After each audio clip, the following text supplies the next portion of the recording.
हम लोग बात कर रहे थे महाजनपद काल के। और महाजनपद काल में आज बेसिकली हमें इस काल के कुछ राजनीतिक प्रशासनिक स्थिति के विषय में बात करनी है। इसके साथ साथ हम इस काल के कुछ आर्थिक गतिविधि से संबंधित बातें भी देखते चले जाएंगे।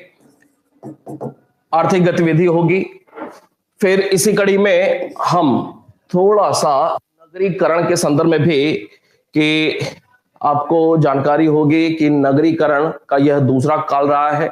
और नगरी या नगर शब्द सबसे पहले साहित्यिक साक्ष्य के अनुसार कहां पे देखने को मिलता है, इसका स्रोत क्या रहा है वो देखेंगे। इसी कड़ी में हम कुछ संस्कार के विषय में भी बात करेंगे। आमतौर पे आपको जानकारी होगी कि भारतवर्ष में कुल 16 संस्कार प्रचलन में है। 16 संस्कार कौन से हैं वो भी देख लेंगे। और इसी कड़ी में विवाह संस्कार के ही अंतर्गत 16 संस्कार प्रचलन में हैं। हालांकि अलग अलग लोगों ने, गौतम ने जैसे 13 की बात किया, मनु ने 40 की बात किया, तो वो अलग अलग लोगों के द्वारा अलग अलग संख्या में संस्कार भी बताए जा रहे हैं। लेकिन प्रचलित या मान्यता प्राप्त कुल 16 संस्कार हैं, वो कौन से 16 है वो देख लेंगे। और उसी कड़ी में जो 15वें नंबर पे आता है विवाह संस्कार, 16वां हो जाता है अंत्येष्टि, तो विवाह में भी हम बात करेंगे। और 8 प्रकार के विवाह प्रचलन में है, धर्मसूत्रों में या गृह सूत्र में। धर्मसूत्र में या गृह सूत्र में, विशेष रूप से आश्वलायन गृह सूत्र में कुल 8 प्रकार के विवाहों का उल्लेख मिलता है। वो कौन कौन से हैं, थोड़ा सा उसके विषय में बात करेंगे। काम बहुत सारा है, बारी बारी से बात करते चले जाते हैं। शुरू करें भाई? ठीक है, शुरू करते हैं। आपको बताया हुआ था कि राजनीतिक स्थिति की या प्रशासनिक स्थिति की बात करें तो आपको कल ही थोड़ा सा बताया हुआ था कि इस काल में राजतंत्रात्मक और गणतंत्रात्मक दोनों प्रकार की व्यवस्थाएं थी। उत्तराधिकार के कोई निश्चित नियम इस काल में देखने को नहीं मिलता है। अलग अलग परंपराएं देखने को मिलती हैं उत्तराधिकार संबंधी या राजा बनने को लेकर के। इसी कड़ी में आपको बताया हुआ था इस काल में राजतंत्रात्मक व्यवस्था या गणतंत्रात्मक व्यवस्था मजबूत हुआ, राजपद मजबूत हुआ या राज्यों का तीव्र विस्तार हुआ। उसका सबसे जो प्रमुख कारण रहा वो कारण रहा टैक्सेशन। टैक्स नियमित हुआ, मुद्रा के रूप में हुआ। इस वजह से राजपद बहुत ही ज्यादा मजबूत हुआ। यहां तक कि अगर टैक्सेशन की बात किया जाए तो भाग, बलि, कर, ये अलग अलग टैक्सों के नाम हैं, एक दूसरे से मिलते जुलते हैं लेकिन अलग अलग नाम हैं। ये इस काल के कर होते थे। और करों के मजबूत होने से राज्यों का तीव्र विस्तार देखने को मिलता है। राज्यों का तीव्र विस्तार हो रहा है तो निश्चित रूप से अब राजकाज या प्रशासन चलाने के लिए अधिकारियों की, कर्मचारियों की नियुक्ति आसान हो गई। वो भी कैसे? वेतनभोगी। पहले क्या था उत्तर वैदिक काल में कि जो रिश्तेदार नातेदार होते थे, जैसे हमने एक शब्द का प्रयोग किया हुआ था, कौटुंबिकता पर आधारित था, अर्थात कुटुंब अर्थात परिवार, रिश्तेदार, नातेदार उत्तर वैदिक काल में पर आधारित प्रशासनिक संरचना देखने को मिलती है। क्यों? क्योंकि मुद्रा का प्रचलन नहीं था और आमतौर पे प्रशासनिक कर्मचारी या जो भी अन्य सैन्य कर्मचारी होते थे वो कुटुंब के ही रिश्तेदार नातेदार होते थे उत्तर वैदिक काल में। लेकिन महाजनपद काल में मुद्रा की शुरुआत होती है और राजा अब स्वतंत्र रूप से किसी को भी, योग्य किसी भी व्यक्ति को मुद्रा के बल पर अर्थात वेतन भोगी रूप में प्रशासन में शामिल कर सकता था। और ऐसा ही हुआ। टैक्सेशन नियमित हुआ, मुद्रा के रूप में हुआ, तो अब राजा के लिए आसान हो गया कि वो प्रशासनिक कर्मचारियों, अधिकारियों की नियुक्ति कर सकता है, सैनिकों की नियुक्ति कर सकता है। अर्थात उत्तर वैदिक काल की तुलना में एक डिफरेंस यहां पे इस संदर्भ में देखने को मिलता है। इसी कड़ी में आपको यह भी बताया हुआ था कि मुद्रा की शुरुआत हो गई, प्रशासन तंत्र और ज्यादा व्यापक हुआ।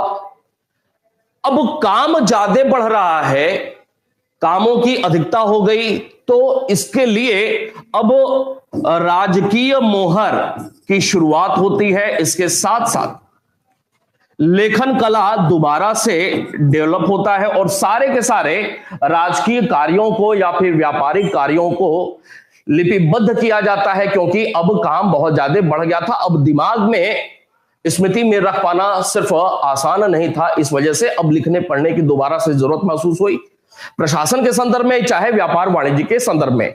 इस वजह से दोबारा से इस समय काल में लेखन कला की भी शुरुआत देखने को मिलती है। इसी कड़ी में आपको बताया था कि पहले सब कुछ कुटुंब आधारित था, कबीलाई प्रकार की एक संरचना देखने को मिलती है, लेकिन इस समय काल में चूंकि क्षेत्र का विस्तार हो चुका था, महाजनपद अच्छा राज्यों का निर्माण हो चुका था, कार्यों में वृद्धि हो चुकी थी, बड़े बड़े क्षेत्रों में जाकर के अब व्यापार वाणिज्य लोगों के द्वारा किया जाता था। इस वजह से इन सारे कारणों से एक बहुत ही महत्वपूर्ण परिवर्तन यह हुआ कि जो कबीलाई प्रकार की स्थिति में जो सभा समिति जैसी संस्थाएं थी, सभा समिति जैसी संस्थाएं वो अब समाप्त हो जाती हैं। अर्थात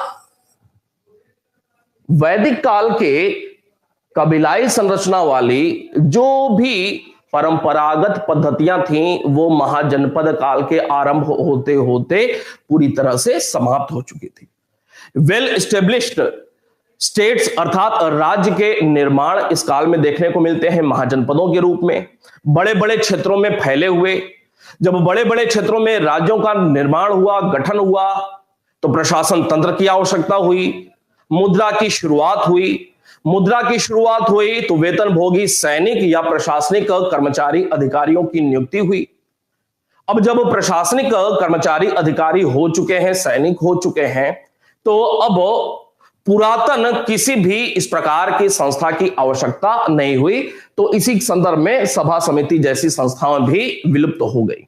इसी कड़ी में कुछ बातें अगर समझा जाए इस काल की आर्थिक गतिविधि से संबंधित, तो आर्थिक गतिविधि में बेसिकली देखा जाए तो प्राचीन काल में आर्थिक गतिविधि के अंतर्गत कुल 3 भागों में बांट करके बातों को समझा जा सकता है। एक कृषि के संदर्भ में, दूसरा व्यापार के संदर्भ में और शिल्प उद्योग के संदर्भ में। परीक्षा पॉइंट ऑफ व्यू से यहां से तथ्यात्मक प्रश्न कभी कभी पूछा गया है, यहां से तथ्यात्मक प्रश्न कभी कभी पूछा गया है। जैसे अगर देखा जाए तो एक प्रश्न कभी अगर पूछ लिया गया कि महाजनपद काल के दौरान व्यापार में और ज्यादा विकास हो, उसके लिए व्यापार में विकास के लिए कौन सा एक हवन या यज्ञ किया जाता था, तो व्यापार में विकास के लिए पांड्य सिद्ध यज्ञ किया जाता था। इस प्रकार के प्रश्न विगत वर्षों में पूछे हुए हैं। व्यापार में विकास के लिए पांड्य सिद्ध प्रकार का यज्ञ किया जाता था। क्यों भाई, सब ठीक ठाक है? चले आगे बढ़ते हैं। इसी कड़ी में आपको बताया हुआ था कि अगर कृषि के संदर्भ में बात किया जाए तो फसल अच्छी तैयार हो उसके लिए किस प्रकार का यज्ञ किया जाता था, तो यहां पे आग्रायण यज्ञ किया जाता था। ऐसे ऐसे प्रश्न तथ्यात्मक प्रकार के पूछे हुए हैं। यहां पे कॉन्सेप्ट प्रकार का प्रश्न, वो जो शुरुआत में आपको बताया हुआ था इस काल की जो विशेषताएं हैं एक दूसरे से जोड़ करके वो एक कॉन्सेप्ट निर्माण का काम किया था। और परीक्षा में प्रश्न पूछने की प्रवृत्ति देखा जाए तो सीधे सीधे तथ्यात्मक प्रकार के प्रश्न पूछे जाते हैं। इस काल में महाजनपद काल में 6ठी सदी ईसा पूर्व में कृषि के विकास के लिए जो कुछ यज्ञ किया जाता था उसे आग्रायण या फिर नवसस्येष्ठी यज्ञ कहा जाता था। इसके साथ साथ यहां पे अगर कृषि के संदर्भ में बात किया जाए तो कृषि के संदर्भ में एक बहुत ही महत्वपूर्ण कि माप तौल की इकाई क्या थी, तो माप तौल की इकाई के संदर्भ में 2-3 नाम, करीस, निवर्तन, ये सारे क्या थे ये भी प्रश्न पूछा हुआ है। निवर्तन को लेकर के 2-3 बार प्रश्न पूछा हुआ है, ये क्या था, तो ये माप तौल की इकाई के रूप में प्रयोग किया जाता था। इसके साथ साथ एक बहुत ही महत्वपूर्ण नाम आता है पाणिनि का, और पाणिनि ने माप तौल की इकाई के रूप में जिस एक शब्द का प्रयोग किया है ये भी प्रश्न बहुत पहले पूछा हुआ है, वो है प्रस्थिका। प्रस्थिका माप तौल की इकाई के रूप में सीधे सीधे कि निम्नलिखित में से पाणिनि ने माप तौल की इकाई के रूप में किस एक शब्द का प्रयोग किया है, प्रस्थिका शब्द का प्रयोग किया हुआ है। इसी कड़ी में एक और महत्वपूर्ण शब्दावली देखने को मिलती है कि ये भू सर्वेक्षण अधिकारी इस समय कौन होता था, भू सर्वेक्षण अधिकारी। तो भू सर्वेक्षण अधिकारी के तौर पे एक बहुत ही महत्वपूर्ण नाम आता है, शब्द आता है क्षेत्रकर। क्षेत्रकर जो धार्मिक ग्रंथ हैं उनमें क्षेत्रकर शब्द का प्रयोग हुआ है, लेकिन जो बौद्ध धर्म से संबंधित कुछ किताबें हैं उसमें रज्जुग्राहक अमच्य शब्द का प्रयोग हुआ है। रज्जुग्राहक अमच्य शब्द का प्रयोग हुआ है। ऐसे ऐसे कुछ शब्दावलियां हैं जो कि हमें परीक्षा के लिए महत्वपूर्ण स्थान रखते हैं। कभी कभी यहां से एक आध प्रश्न इसी प्रकार के पूछ लिए जाते हैं। इन सारी बातों को ठीक ठीक एक काम और करिए, रुकेंगे जरा, थोड़ा सा पानी दीजिए। ऐसे ऐसे कुछ तकनीकी शब्द हैं, हमें निश्चित रूप से ध्यान में रखना है। इसी कड़ी में अगर शिल्प की बात किया जाए तो जातक ग्रंथों से प्रश्न पूछा हुआ है कि जातक ग्रंथों में, बौद्ध धर्म से संबंधित किताब जातक ग्रंथों में कुल कितने प्रकार के शिल्पों की जानकारी मिलती है? तो महाजनपद काल में कुल 18 प्रकार के शिल्पों की जानकारी मिलती है। शिल्प मतलब हस्त उद्योग से संबंधित कोई भी काम वो शिल्प उद्योग के अंतर्गत शामिल किया जाता है। जातक ग्रंथों में 18 प्रकार के शिल्प कार्यों की जानकारी मिलती है। अब यहीं पे 2-3 प्रश्न और जुड़ जाते हैं। एक प्रश्न शिल्प कार्यों से जुड़ा हुआ एक शब्द आता है श्रेणी, और श्रेणी क्या है और श्रेणी के जो प्रमुख होते थे उन्हें क्या कहा जाता था? लगातार ये प्रश्न पूछे हुए हैं परीक्षाओं में। जो श्रेणी होता था वो बेसिकली एक ही प्रकार के व्यवसाय से जुड़े हुए लोग एक श्रेणी के कहे जाते थे, माने जाते थे। श्रेणी का मतलब क्या हुआ? श्रेणी का मतलब हो गया संगठन। कैसा संगठन? एक ही प्रकार के कार्य करने वाले, औद्योगिक कार्य करने वाले लोगों का जो समूह होता था वो एक श्रेणी कहलाता था। जैसे शिल्प श्रेणी अलग हो गया, धातु कर्म संबंधी अलग हो गया, रंगरेजकारी अर्थात रंगाई से संबंधित वो अलग हो गया, मूर्ति शिल्प अलग हो गया, व्यापार करने वाला अलग हो गया। अर्थात इस काल में जो जातक ग्रंथों से 18 प्रकार के शिल्प कार्यों की जानकारी मिलती है, ये 18 अलग अलग प्रकार के ग्रुप्स होते थे और ये श्रेणी के अंतर्गत एक दूसरे से सदस्य जुड़े हुए होते थे। और इस श्रेणी का जो प्रमुख कहलाता था, महत्वपूर्ण है, वो है श्रेष्ठी, या इसे जेथक भी कहा जाता था। श्रेष्ठी या जेथक भी कहा जाता था। और इसी में एक और बात जुड़ जाती है कि जो व्यापार श्रेणी अर्थात एक स्थान से दूसरे स्थान तक चलते हुए जो व्यापार कार्य किया करते थे उन्हें क्या कहा जाता था? तो जो व्यापारिक श्रेणी का प्रमुख होता था उसे सार्थवाह कहा जाता था। व्यापारिक श्रेणी का जो प्रमुख होता था उसे सार्थवाह कहा जाता था। ये तो अलग अलग श्रेणियों से संबंधित कुछ बातें हैं, लेकिन एक श्रेणी से दूसरे श्रेणी के बीच तालमेल या सामंजस्य बैठाने के लिए भी एक अधिकारी की नियुक्ति होती थी।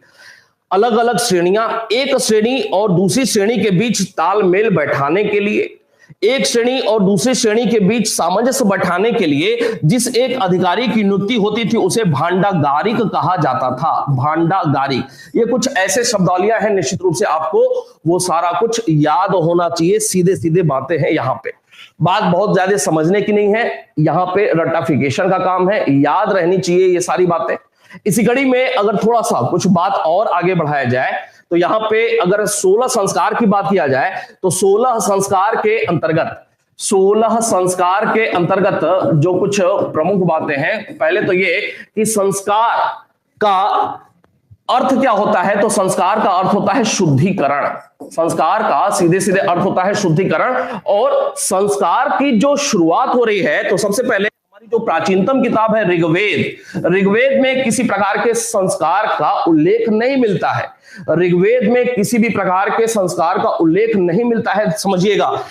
तो संस्कार की शुरुआत कब हो रही है? अथर्ववेद, शतपथ शतपथ ब्राह्मण, गोपथ ब्राह्मण, ये कुछ ऐसे आरंभिक स्रोत हैं जहां पे कुछ संस्कारों के संदर्भ में जानकारी मिल रही है, जैसे गोदान संस्कार, जैसे उपनयन संस्कार। ये कुछ संस्कार के रूप में शुरुआती साक्ष्य हैं जहां पे संस्कार संबंधी कुछ बातें देखने को मिलती है। संस्कारों की जो विधिवत शुरुआत हो रही है वो सूत्र काल में हो रही है। सूत्र काल का मतलब समझ ले 500 ईसा पूर्व से लेकर के 300 ईसा पूर्व तक का जो समय काल है वो सूत्र काल के तौर पे जाना जाता है, और संस्कारों की जो विधिवत शुरुआत हो रही है वो सूत्र काल में देखने को मिल रही है। और इसका जो स्रोत है संस्कारों की जानकारी का, वो स्रोत कौन सा है, तो बेसिकली गृह सूत्र में, गृह सूत्र, धर्म सूत्र आपको बताया हुआ था बहुत पहले। गृह सूत्र में संस्कारों के संदर्भ में बहुत स्पष्ट जानकारी मिलती है। इसी कड़ी में अगर हम बात करें कि मनु ने कुल कितने संस्कारों का उल्लेख किया है, गौतम ने कुल कितने संस्कारों का उल्लेख किया है, तो मनु ने 13 का, गौतम ने 40 संस्कारों का उल्लेख किया हुआ है। लेकिन इन सारी बातों के साथ साथ जो सबसे महत्वपूर्ण बात यह है, आमतौर पर यह परीक्षा में प्रश्न नहीं पूछा हुआ है गौतम और मनु को लेकर के, प्रश्न यह पूछा हुआ है कि हमारे वर्तमान में कुल कितने संस्कार प्रचलन में है, तो हमारे कुल 16 संस्कार प्रचलन में है। वो कौन कौन से संस्कार हैं वो बिल्कुल क्रम से जानना बहुत ज्यादा जरूरी है। वो 16 संस्कार कौन से हैं वो क्रम से आपको निश्चित रूप से याद होना चाहिए। याद नहीं करेंगे तो ऐसा पूछा हुआ है कि सीमांत, ऐसा पूछा हुआ है कि गुरुकुल परंपरा में ज्ञान प्राप्ति के बाद किसी विद्यार्थी द्वारा अगला कौन सा संस्कार किया जाता था। तो बिल्कुल अगर क्रम से आप याद रखेंगे तो आपके लिए बहुत ही आसान होगा। सबसे पहला जो संस्कार होता था 16 संस्कार में होता था गर्भाधान, फिर पुंसवन संस्कार, फिर उसके बाद सीमांतो नयन संस्कार, सीमांतो न संस्कार, फिर उसके बाद जात कर्म संस्कार, फिर उसके बाद नामकरण संस्कार, फिर उसके बाद निष्क्रमण संस्कार, फिर उसके बाद अन्नप्राशन संस्कार। ऐसे ऐसे कर करके कुल 16 संस्कार है भाई। अन्नप्राशन के बाद कर्ण भेद, फिर उसके बाद चूड़ा कर्ण, फिर उसके बाद विद्यारंभ के बाद अगला विद्यारंभ के बाद, ऐसे कर करके कुल 16 संस्कार हैं। अभी जब नोट करेंगे ध्यान में आ जाएगा सब कुछ। तो कुल 16 संस्कार है और इनका अर्थ क्या क्या है बीच बीच में ये भी कभी कभी प्रश्न पूछा हुआ है।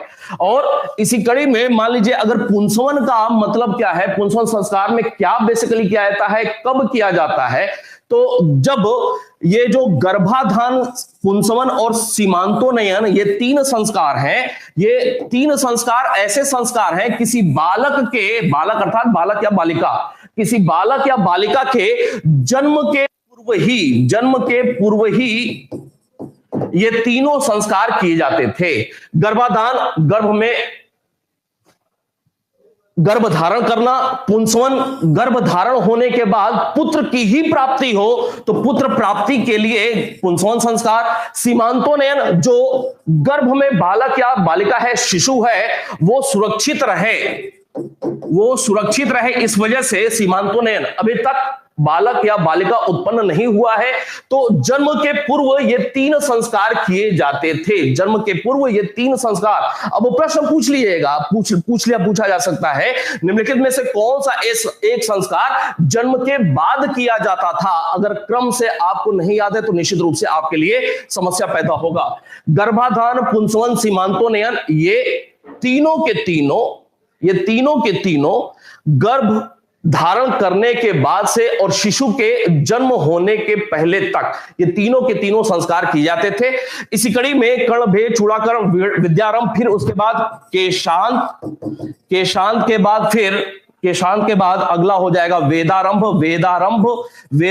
के बाद समावर्तन के बाद फिर आ जाएगा विवाह, और विवाह के बाद फिर लास्ट में आएगा अंत्येष्टि। ये कुल 16 संस्कार हैं। और 16 संस्कार में जैसे निष्क्रमण का मतलब क्या हुआ, नामकरण, जातकर्म, ये क्या क्या चीजें हैं 16 संस्कार में, इसका अर्थ क्या है, एक तो ये जानना है।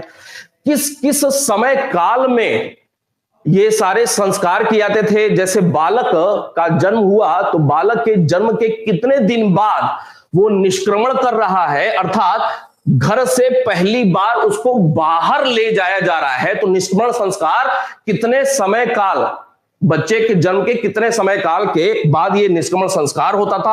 अन्नप्राशन संस्कार सामान्यतः कितने दिन बाद होता था। कर्ण भेद कितने समय होता था, इसका अर्थ क्या है। इस प्रकार के प्रश्न लगातार पूछे हुए हैं पहले। ठीक है, इन सारी बातों को हमें नोट करना है। उम्मीद करता हूं बात कुछ कुछ समझ में आ रही होगी। विवाह के बाद अंत्येष्टि याद है मुझे, अरे मुझे तो भूल गया था कल ही, अभी थोड़ा सा याद करके फिर आया हूं मैं, तो मुझे भूल गया था। चले शुरुआत करेंगे बारी बारी से।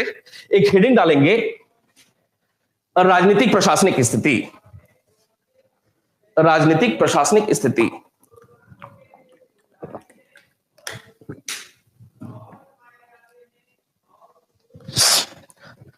संस्कार देख लेंगे, फिर उसके बाद विवाह की बात करेंगे। राजनीतिक प्रशासनिक स्थिति पॉइंट फॉर्म में लिखेंगे। नंबर 1, इस काल में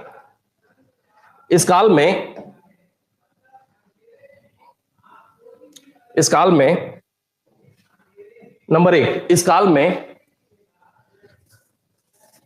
राजतंत्रात्मक तथा गणतंत्रात्मक दोनों प्रकार के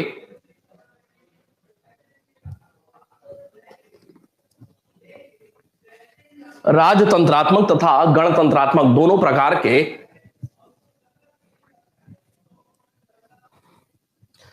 राजतंत्रात्मक तथा गणतंत्रात्मक दोनों प्रकार के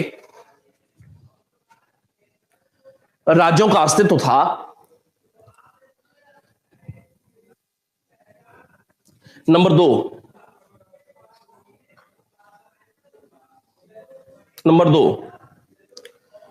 इस काल में उत्तराधिकार के नियम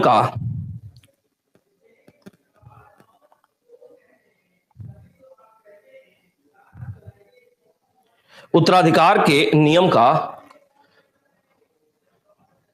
कोई निश्चित नियम नहीं था।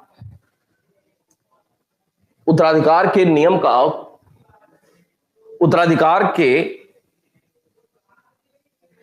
का कोई स्पष्ट या निश्चित नियम नहीं था। नंबर 3, इस काल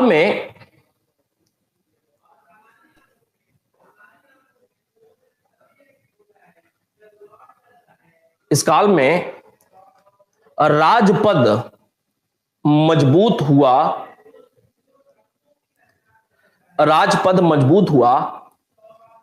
तथा राज्यों का तीव्र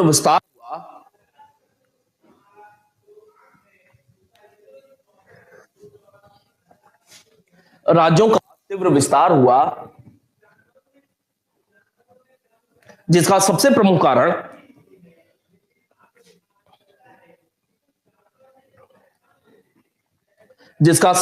कारण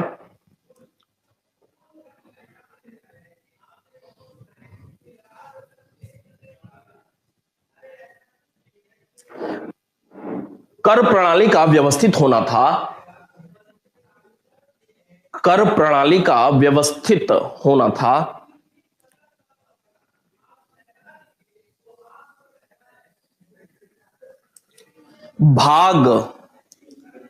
भाग कौमा बलि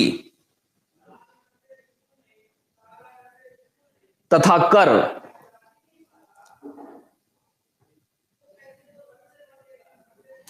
इस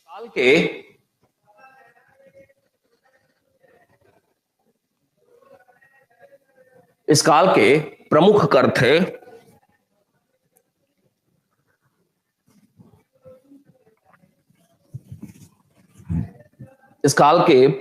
थे।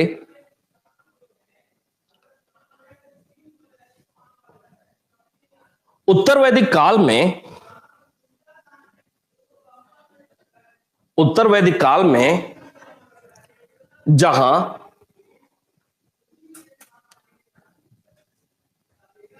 मात्र एक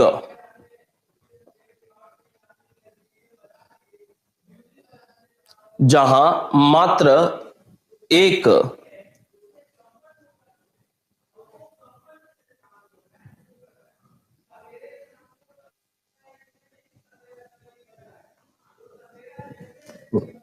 राजस्व अधिकारी का उल्लेख मिलता है, तो वहीं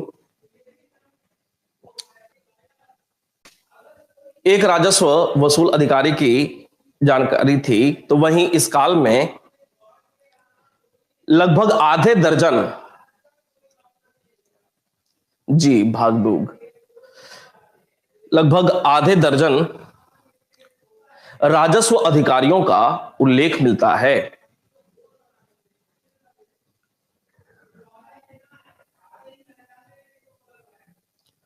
आधे दर्जन राजस्व अधिकारियों का उल्लेख मिलता है।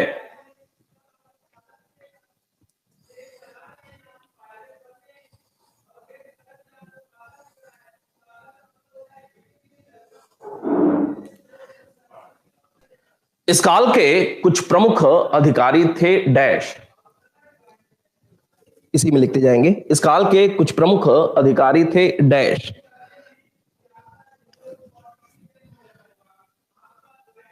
शौल्किक, याद रखेंगे, प्रश्न पूछा जाएगा यहां से। शौल्किक, ब्रैकेट में इसका कार्य शुल्काध्यक्ष या कर वसूलने वाला।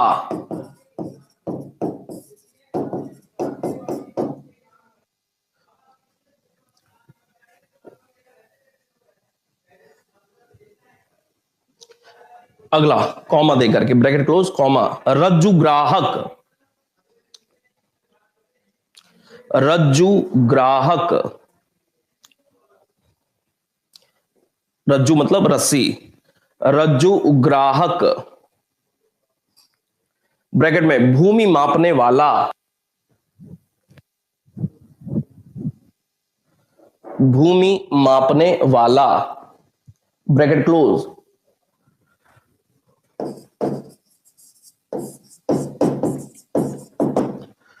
अगला ब्रैकेट क्लोज, कॉमा, द्रोण मापक। द्रोण मापक,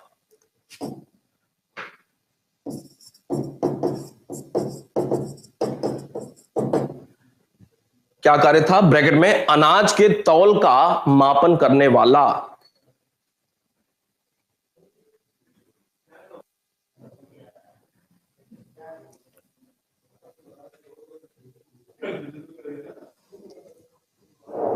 आदि। अगला पॉइंट लिखेंगे, इस काल में कर का आधार। अगला पॉइंट, इस काल में कर का आधार बढ़ने। अगला पॉइंट, इस काल में कर का आधार बढ़ने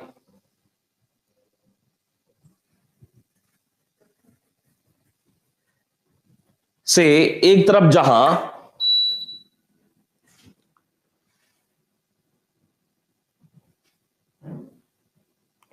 राजपद मजबूत हुआ, राजपद मजबूत हुआ,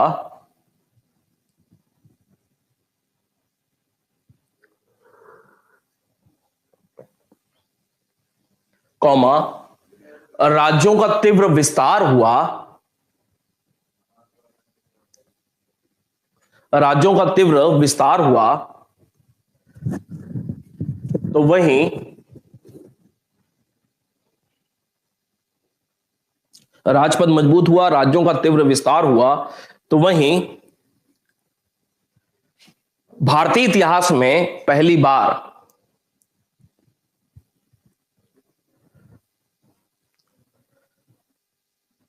भारतीय इतिहास में पहली बार स्वतंत्र नौकरशाही, स्वतंत्र नौकरशाही तथा स्थायी सेना देखने को मिली।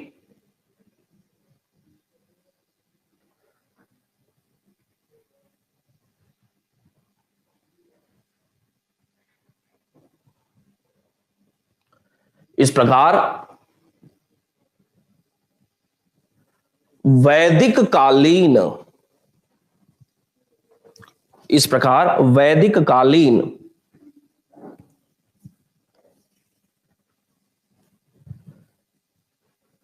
स्वैच्छिक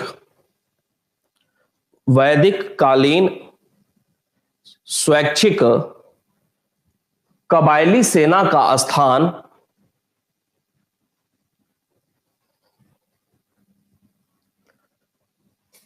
स्वैच्छिक कबायली सेना का स्थान अब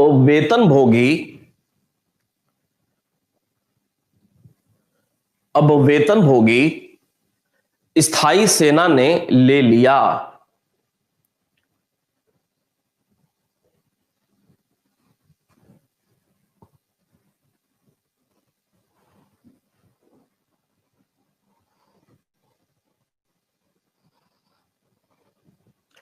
उल्लेखनीय है कि सिकंदर के आक्रमण के समय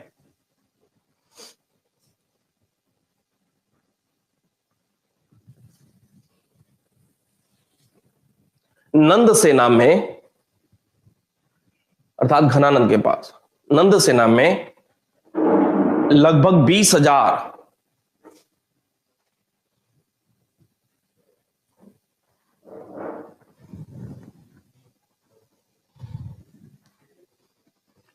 घुड़सवार तथा अन्य सैनिक थे।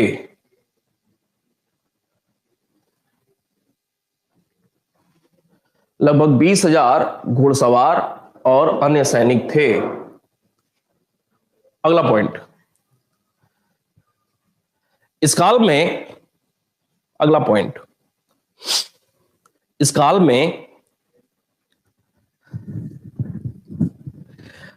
राजकीय मोहर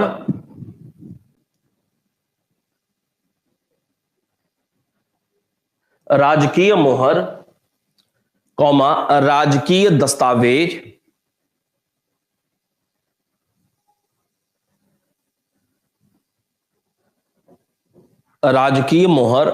दस्तावेज तथा लेखन कला के पुनः विकास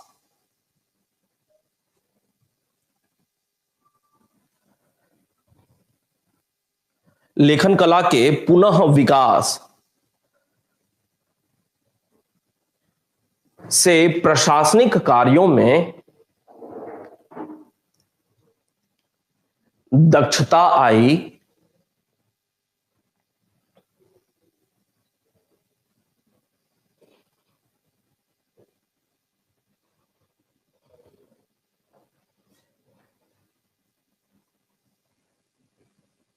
इसके साथ ही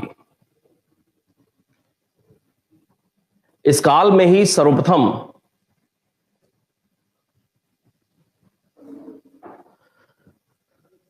कानूनी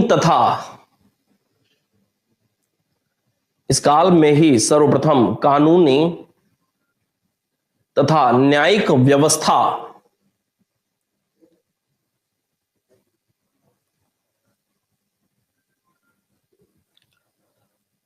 का उदय हुआ। कानूनी और न्यायिक व्यवस्था का उदय हुआ। बिल्कुल नई नई चीजें हो रही हैं समाज में, जिसके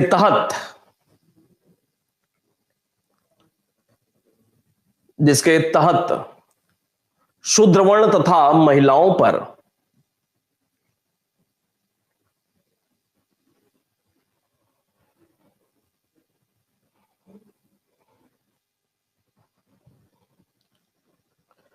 कई प्रकार की अपात्रताएं मतलब अयोग्यताएं, मैं ये काम नहीं कर सकते, वो काम नहीं कर सकते, इस प्रकार की कई प्रकार की अपात्रताएं थोप दी गईं।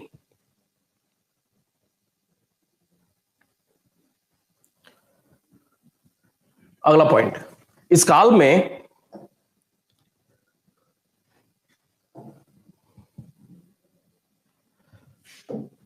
इस काल में महाजनपदों के उदय,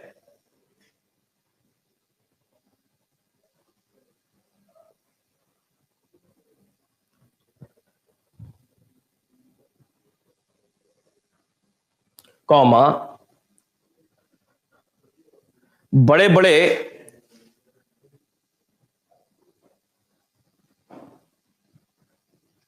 बड़े बड़े क्षेत्रों में व्याप्त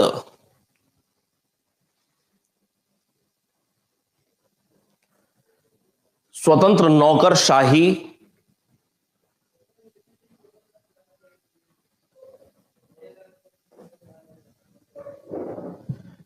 तथा सैन्य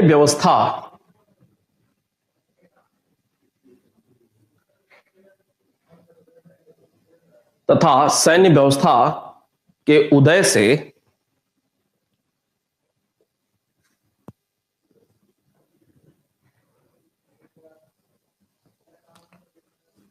पुरातन पड़ चुकी, मतलब पुरानी हो चुकी, पुरातन पड़ चुकी मतलब समय के हिसाब से अब आवश्यकता नहीं रह गई, पुरातन पड़ चुकी सभा तथा समिति जैसी कबीलाई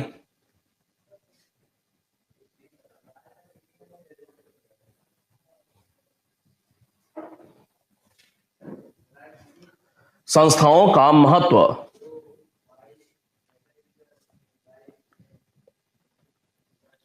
बिल्कुल समाप्त हो गया।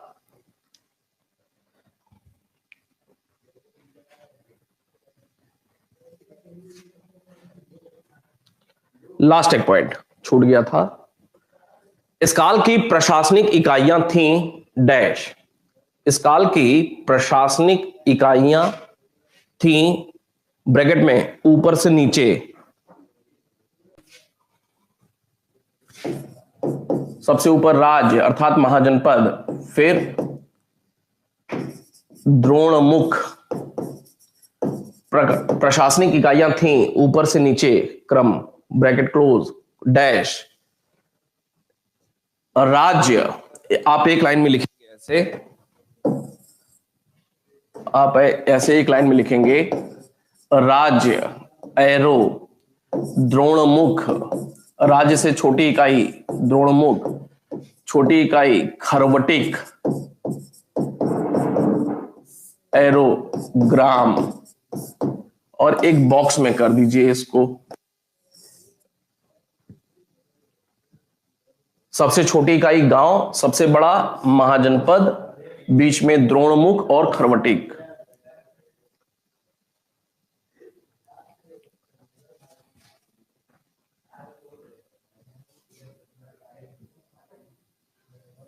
लगभग 50 गांवों का समूह, ये 200 गांवों का समूह, फिर राज्य। हेडिंग डालेंगे महाजनपद काल की आर्थिक गतिविधि।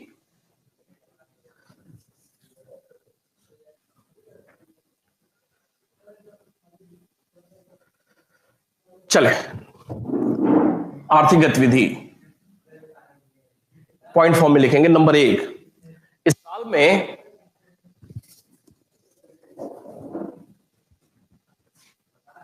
अच्छी फसल। नंबर 1, इस काल में अच्छी फसल होने के लिए, अच्छी फसल होने के लिए आग्रायण,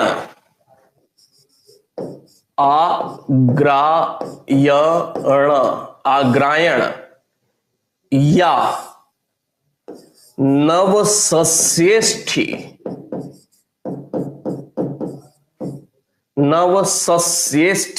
यज्ञ किया जाता था।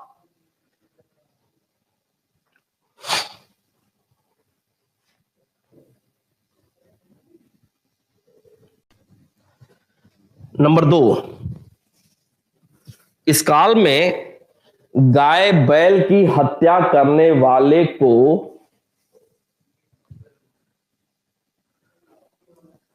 गाय बैल की हत्या करने वाले को चंद्रायन पश्चाताप करना पड़ता था।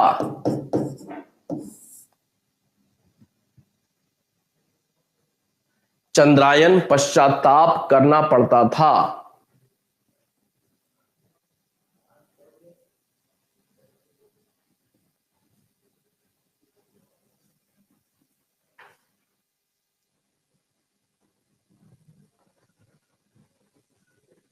नंबर 3, इस काल में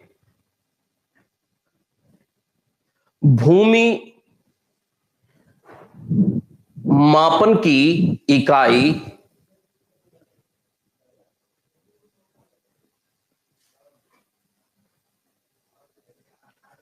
करीस तथा निवर्तन, करीस तथा निवर्तन, निवर्तन कई बार पूछा हुआ है, थे। हालांकि पाणिनि ने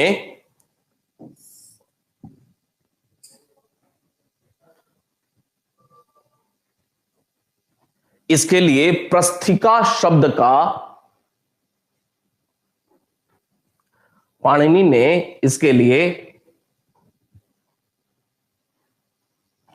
प्रस्थिका शब्द का प्रयोग किया है।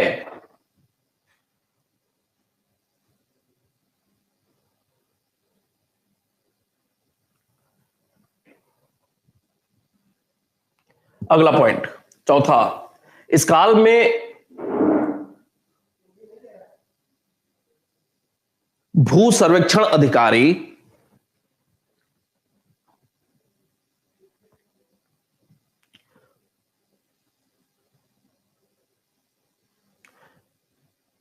भू कृषि भूमि सर्वेक्षण अधिकारी क्षेत्रकर या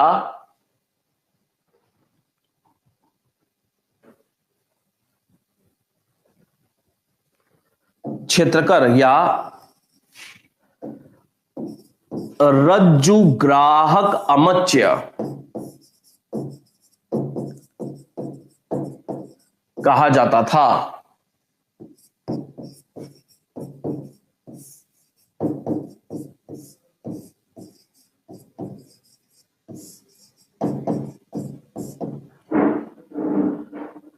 अगला पॉइंट,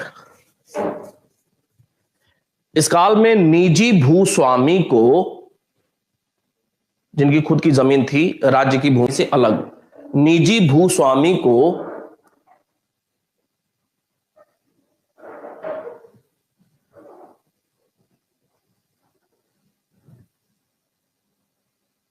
वो सगोत्री विवाह लिखा हुआ था चंद्रायन, वो तो था ही। गाय बैल की हत्या करने वाले के लिए भी चंद्रायन पश्चाताप करना पड़ा, वो अलग चीज है। दोनों के संदर्भ में चंद्रायन। निजी भूस्वामी को खेतपति या वत्थुपति कहा जाता था।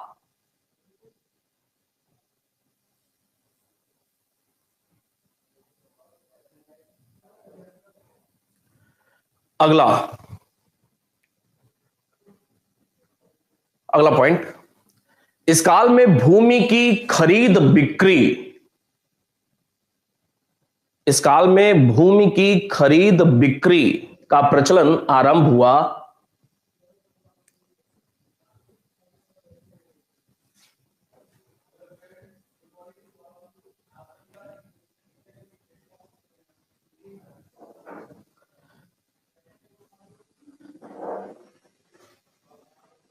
खरीद बिक्री का प्रचलन आरंभ हुआ क्योंकि अनाथ पिंडक ब्रैकेट में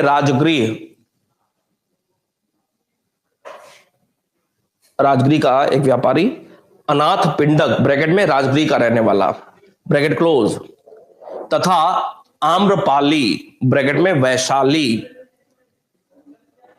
वैशाली की नगरवधु आम्रपाली और राजगृह का अनाथ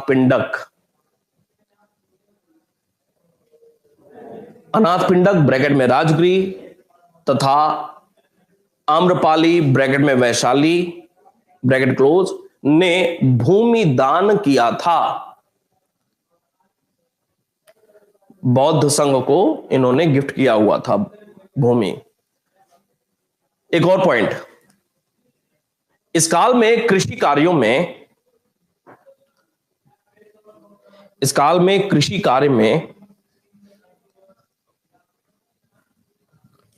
दासों को लगाया जाता था।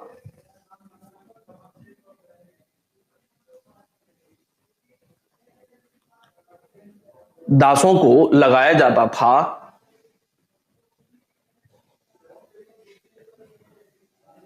हालांकि दासों के साथ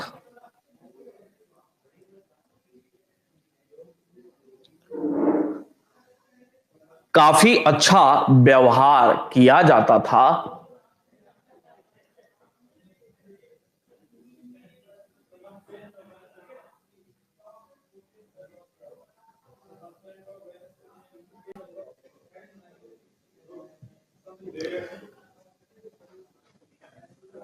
अच्छा व्यवहार होता था। गौतम जो धर्म सूत्रकार हैं, गौतम के अनुसार दासों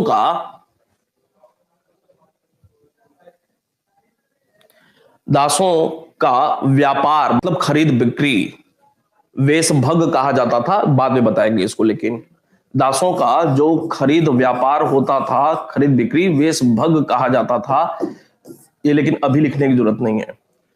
दासों का व्यापार मतलब खरीद बिक्री, गौतम के अनुसार दासों का व्यापार भी होता था।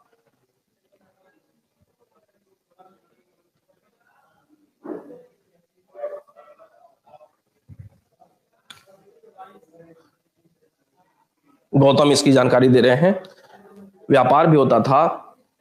हालांकि दासों को कोई कानूनी अधिकार प्राप्त नहीं था।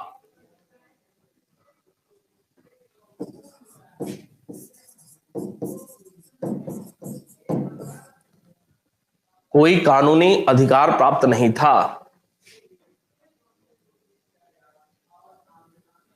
जो किताब है महाभारत, लिखेंगे आगे, महाभारत ग्रंथ तथा बौद्ध साहित्यों में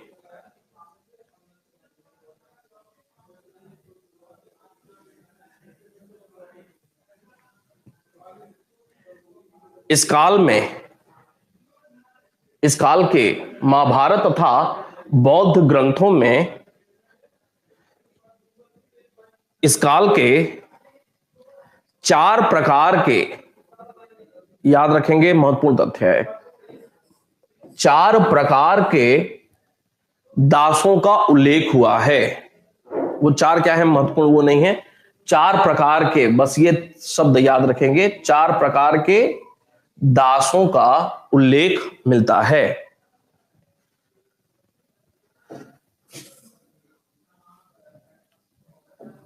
अगला पॉइंट, जातक ग्रंथों के अनुसार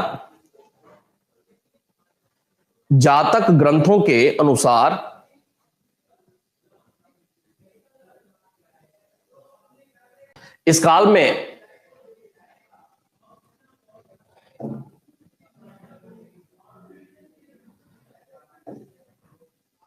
अठारह प्रकार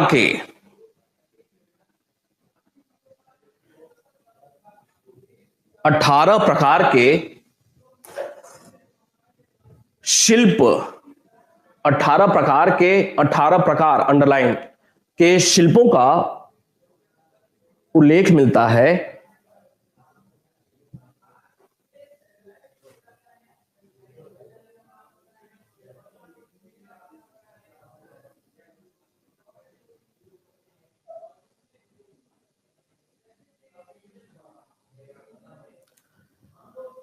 यह शिल्पी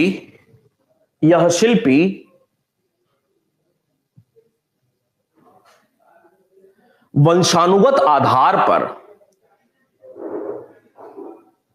मतलब डॉक्टर का बेटा डॉक्टर ही होगा ऐसा, वंशानुगत, यह शिल्पी वंशानुगत आधार पर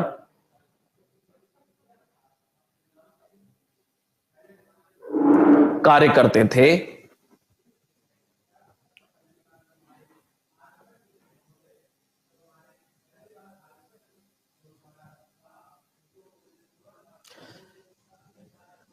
अगला पॉइंट, इस काल के शिल्पी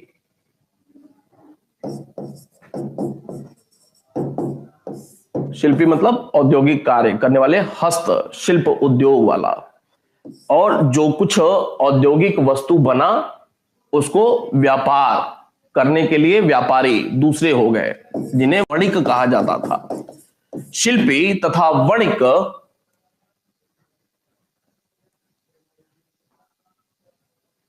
शिल्पी तथा वणिक अपने अपने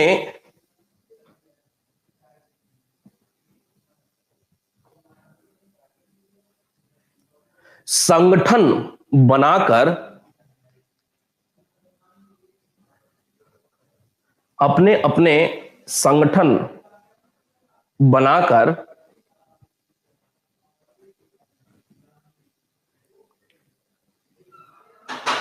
संगठनों के प्रमुख संगठन बनाकर संगठनों के प्रमुख के नेतृत्व में कार्य करते थे।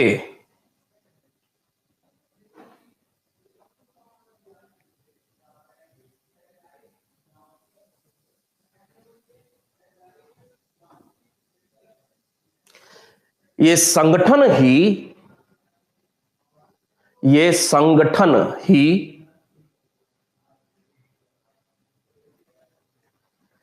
श्रेणी कहलाता था।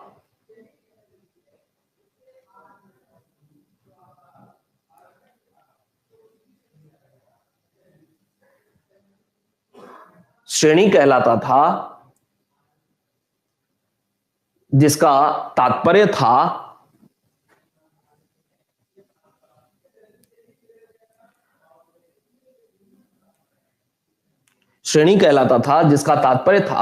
एक ही प्रकार के व्यवसाय से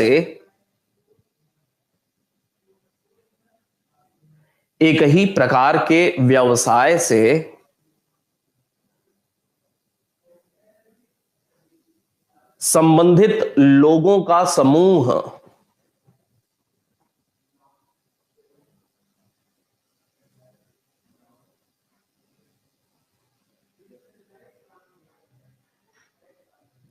इन श्रेणियों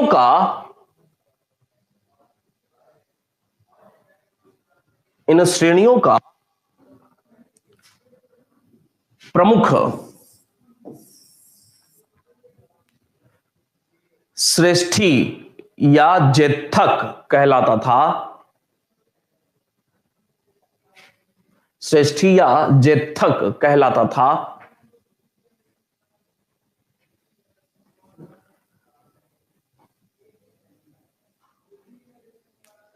जबकि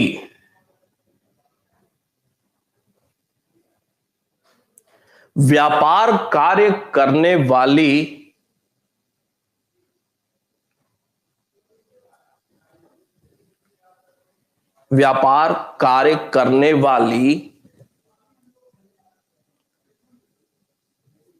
व्यापारिक श्रेणी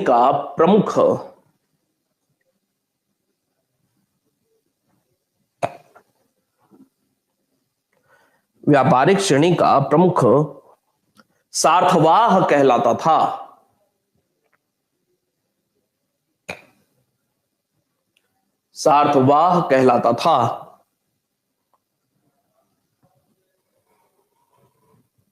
अगला पॉइंट,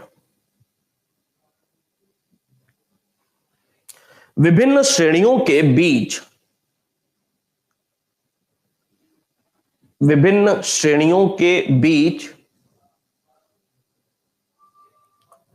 सामंजस्य बनाने वाला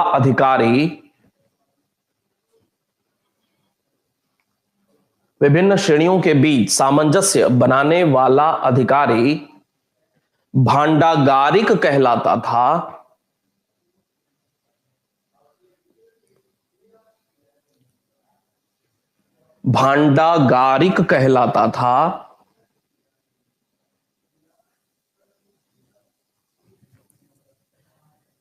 एक अगला पॉइंट, श्रेणियों को, श्रेणी मतलब संगठन, श्रेणियों को राज्य की ओर से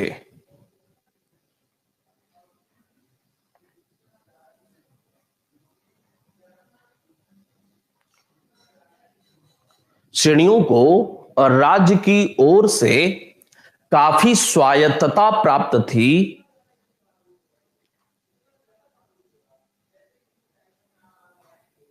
अर्थात राज्य के नियंत्रण से मुक्त ये लोग कार्य करते थे, काफी स्वायत्तता प्राप्त थी।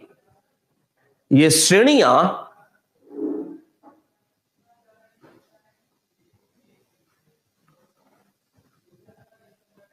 स्वयं अपने कार्य का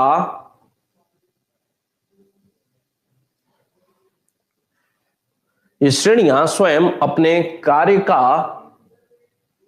नियम बनाती थीं,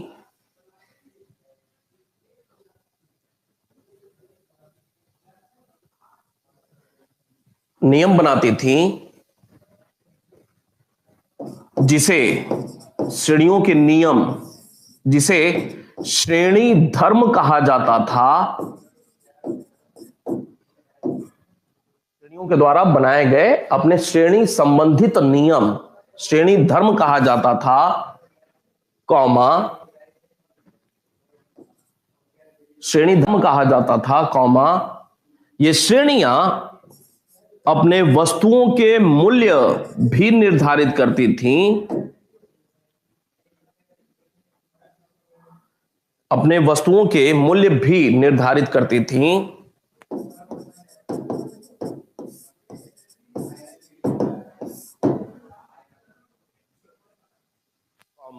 साथ ही ये श्रेणियां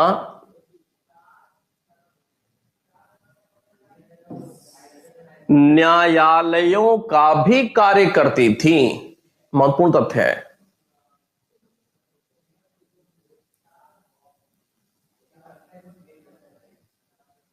न्यायालयों का भी कार्य करती थीं।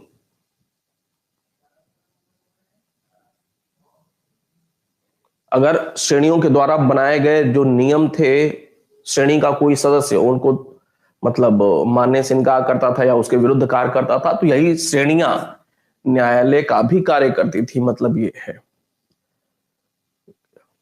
पॉइंट चेंज करके, इस काल में व्यापार के विकास के लिए, इस काल में व्यापार के विकास के लिए पांड्य सिद्ध यज्ञ किया जाता था।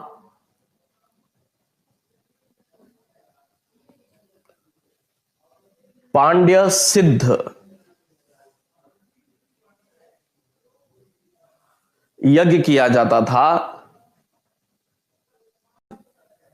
अगला पॉइंट, इस काल में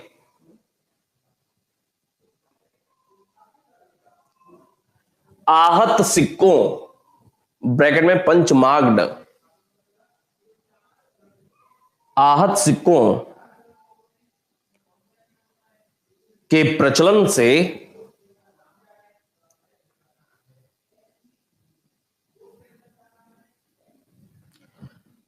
अर्थव्यवस्था को काफी बल मिला।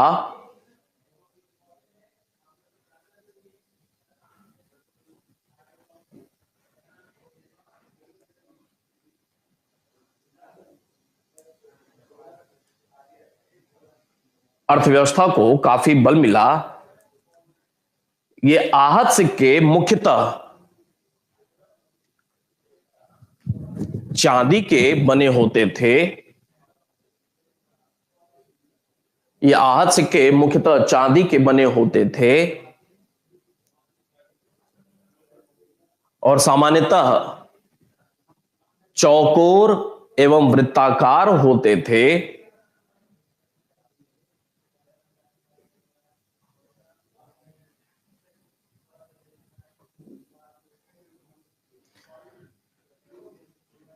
और जिन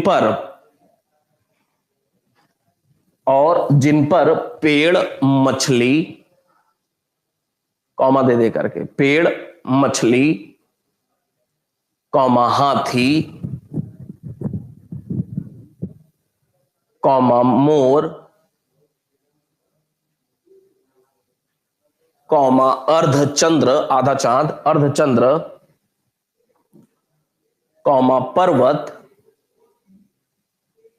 आदि की आकृति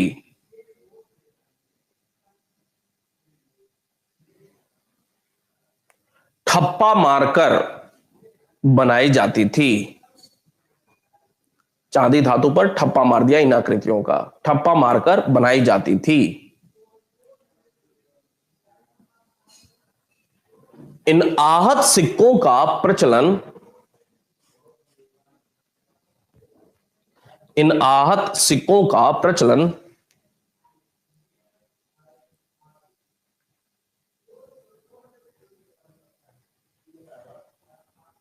लगभग 100 ईसा पूर्व तक चलता रहा।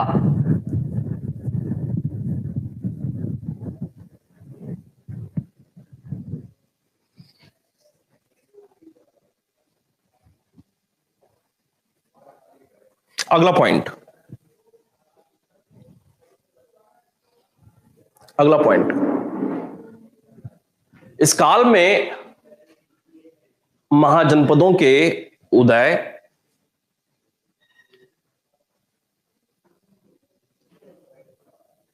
और उनकी आवश्यकताओं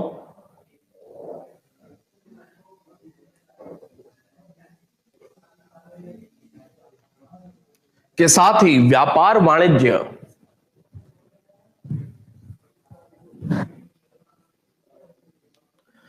के साथ ही व्यापार वाणिज्य के विकास के फलस्वरूप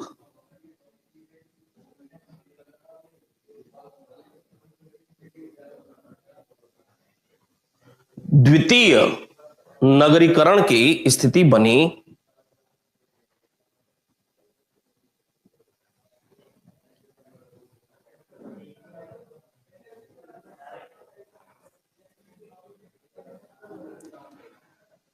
उल्लेखनीय है कि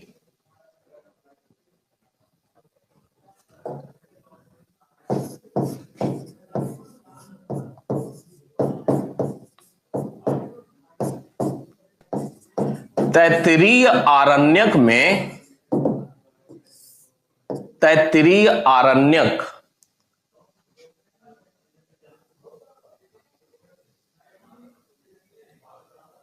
तैत्तिरीय आरण्यक में सर्वप्रथम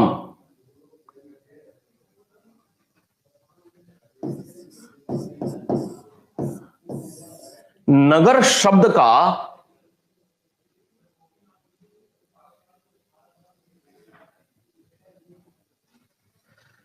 साहित्यिक उल्लेख मिलता है।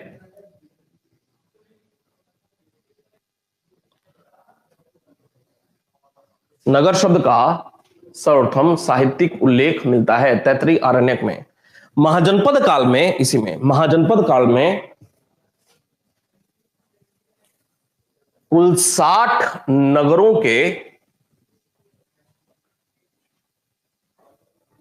कुल 60 नगरों के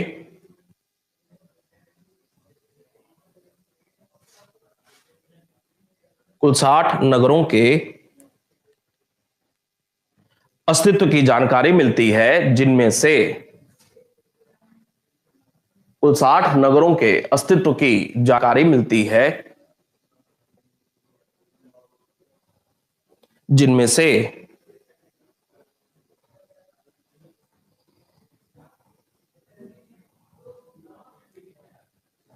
6, जिनमें से 6 ब्रैकेट में नाम भी लिख लें, श्रावस्ती, साकेत, काशी, कौशांबी, राजगृह एंड चंपा 6 महानगर थे।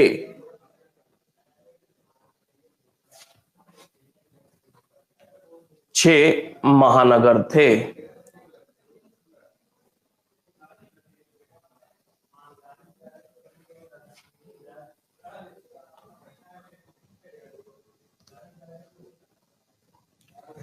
छह महानगर थे।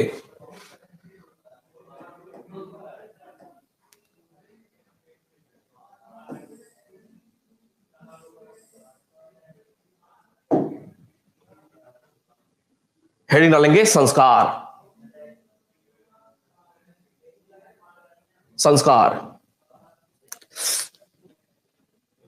महाजनपद काल, अभी इसमें ये हो जाएगा, फिर उसके बाद विदेशी आक्रमण वाला टॉपिक हमें देखना है और जैन धर्म बौद्ध धर्म वाला टॉपिक देखना है। तो जैन धर्म बौद्ध धर्म भी कोशिश ये है ना, ये सारी चीजें इस वजह से क्योंकि मेरे पास मैटर बहुत ज्यादा है और सब कुछ समझना है, सब कुछ लिख लिख करके, लिखने में टाइम बहुत ज्यादा जाता है, लेकिन लिखेंगे नहीं तो अच्छा तैयार नहीं होगा, लिखेंगे नहीं तो अच्छा तैयार नहीं होगा और सोचेंगे कि परीक्षा पास कर जाए। तो ये सारी बातें 2-4 किताब पढ़ेंगे इधर उधर से, सारी बातें किताबों में मिल जाएंगी, लेकिन वो आसान नहीं होता है। रोज थोड़ा थोड़ा ही हम लोग आगे बढ़ते हैं, थोड़ा सा समझते हैं और थोड़ा लिखते हैं, लिखने में टाइम ज्यादा जाता है, लेकिन वो एक ठोस काम आपका हो रहा है, इतना कि जीवन पर्यंत अब आपको दोबारा से कभी भी कहीं भी आईएएस लेवल तक के लिए आपको इतिहास अलग से पढ़ने की जरूरत नहीं होगी। तो थोड़ा सा समय लगता है, चीजें ज्यादा हैं, इतिहास विषय है, तो थोड़ा सा हम लोग समय और थोड़ा सा अगर मैनेज करते जाएंगे ना, तो मेरा साथ मिला है तो उसका सदुपयोग कम से कम आप लोग अच्छे से कर सकें, यही प्रयास है बस। चलें शुरुआत करेंगे संस्कार को लेकर के। चलें संस्कार की बात करते हैं। संस्कार का अर्थ, आगे बढ़ते हैं 5 मिनट और। संस्कार का अर्थ शुद्धिकरण होता है। संस्कार का अर्थ शुद्धिकरण होता है।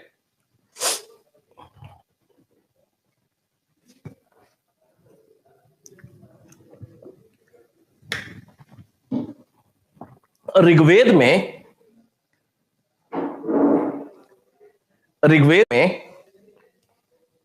संस्कार का उल्लेख नहीं है। ऋग्वेद में संस्कार का उल्लेख नहीं है, जबकि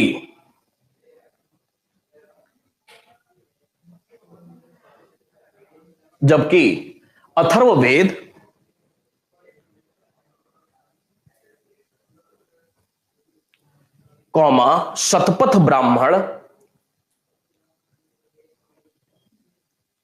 शतपथ ब्राह्मण तथा गोपथ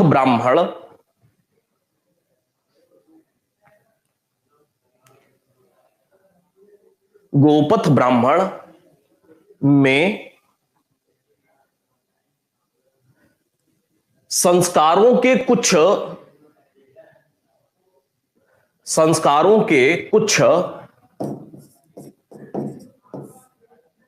कृत्य या क्रिया, संस्कारों के कुछ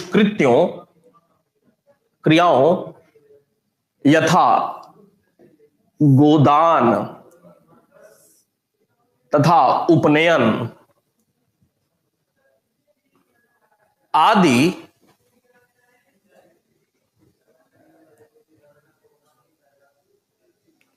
का उल्लेख मिलता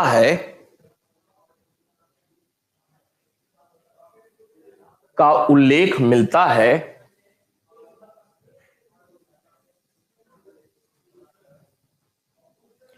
वास्तव में संस्कारों का उल्लेख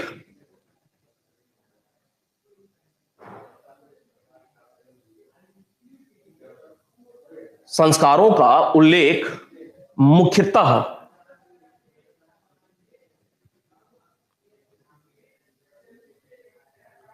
गृह्य सूत्रों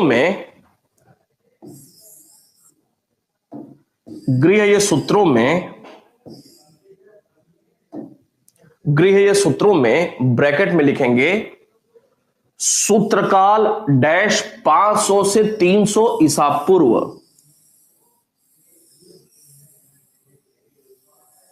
सूत्रकाल डैश 500 से 300 ईसा पूर्व, ब्रैकेट क्लोज। मुख्यतः गृह सूत्रों में, ब्रैकेट में, सूत्रकाल डैश 500 से 300 ईसा पूर्व, ब्रैकेट क्लोज, गृह सूत्रों में मिलता है।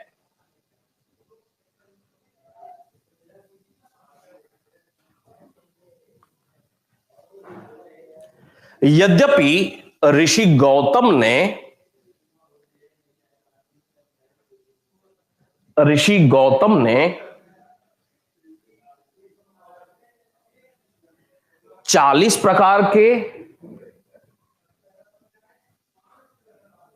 40 प्रकार के, तो मनु ने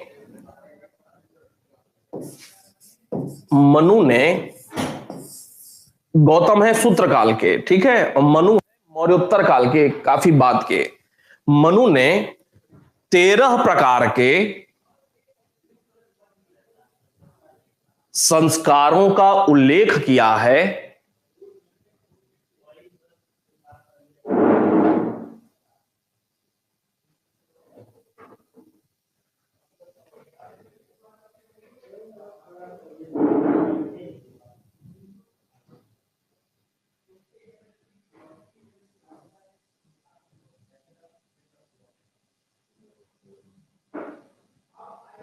किंतु भारतीय संस्कृति में कुल 16 संस्कारों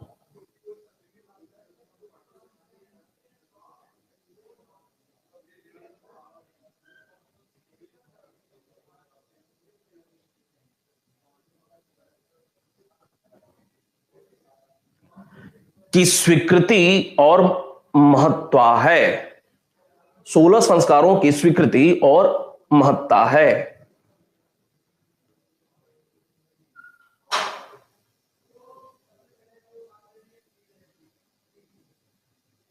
इन 16 संस्कारों का विवरण है डैश।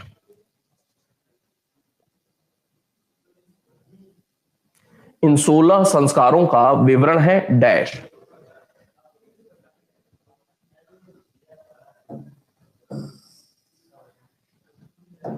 बस छोड़ देंगे इतने पे।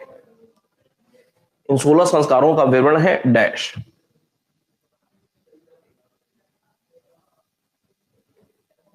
ठीक है, यहीं से आगे कल बढ़ जाएंगे।